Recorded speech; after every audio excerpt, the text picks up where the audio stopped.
Assalamualaikum, salam sejahtera. Terima kasih kerana telah memilih channel ini.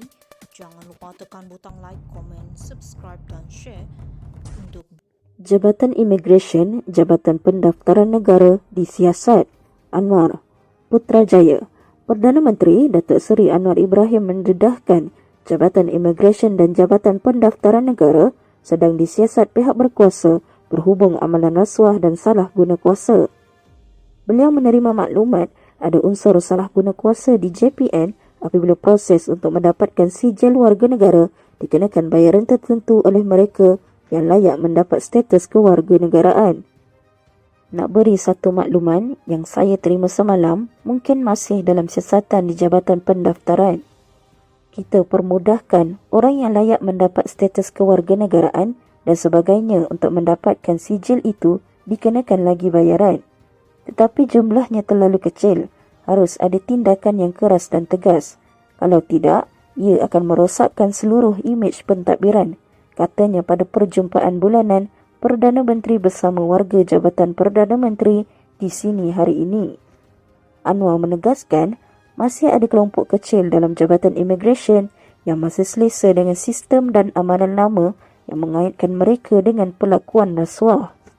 Semalam, sebelum sambut kepulangan agung, saya sempat ke lapangan terbang antarabangsa Kuala Lumpur, KLIA, kerana ada sedikit sebanyak kekeributan kecil. Tentunya saya lihat, umpamanya, semua kaunter imigresen berfungsi. Maknanya, majoriti kaki tangan imigresen menjalankan tugas dengan baik.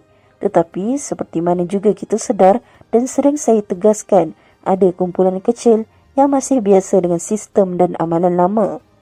Saya percaya itu bidang kuasa Suruhanjaya Pencegahan Rasuah Malaysia, SPRM, yang harus bertindak. Selalu kita sebut kerana nilai setitik rosak susu sebelanga, katanya.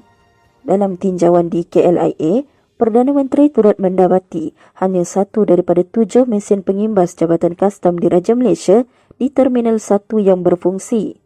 Saya, Menteri Kewangan dan JKDM bawah saya, tapi takkanlah nak tunggu menteri turun baru tahu rosak.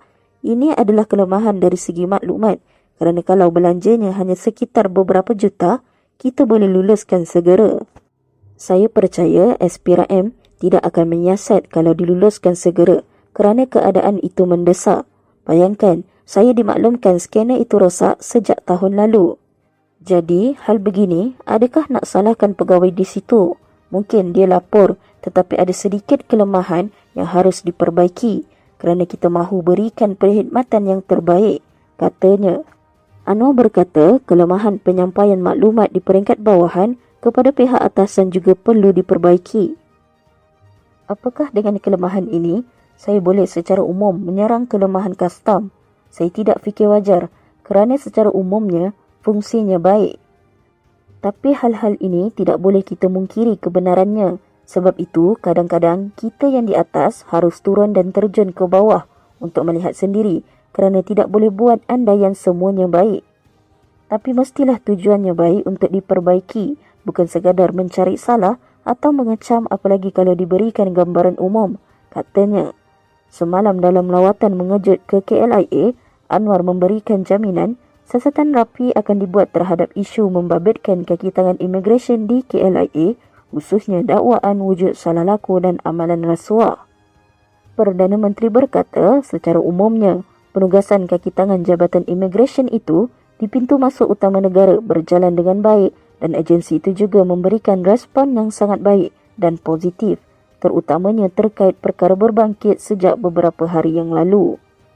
Beberapa hari lalu, tular gambar dalam laporan berita yang mendakwa Menteri Pelancongan, Seni dan Budaya Datuk Seri Tiong King Sing campur tangan dalam urusan melepaskan seorang pelancong dari China, namun ia dinafikan ahli Parlimen Bintulu itu.